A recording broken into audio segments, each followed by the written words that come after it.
Assalamu alaikum, barkamu da kasancewa da mu a cikin wannan YouTube channel ta mai albarka. Dan yau ne farkon zuwa, kada ka manta ka danna mana subscribe sannan kuma ka danna alama kararrawa domin sanar da kai sababbin shirye-shiryen mu da zarar mun dora. Wannan ba kowa bace ba da kuke gani illa Aisha Tsamiya,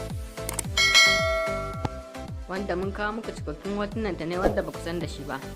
Gashi nan ma lokacin da har kafin ta shiga harkar Kannywood da fina-finai mun kawo muku wannan hotuna ne domin ku san da shi, wanda tarihin ta ba kowa bane ya santa ba. Wannan ma da kuke gani hoton ta ne tun tana karama, ga kuma wanda ta fara ne bayan ta shiga harkar Kannywood.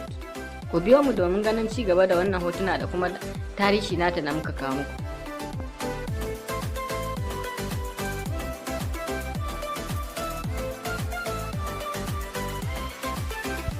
Wannan jaruma da kuke gani wato Aisha Tsamiya tana ɗaya daga cikin matan Kannywood kamalallu wanda ba ta ɗora wani hotunan ta ba na batsa ko kuma bidiyo. A har kullum masoyin da suna ƙara farin ciki da ita, sannan kuma Allah kare mu daga sharrin mutane da kuma aljanu.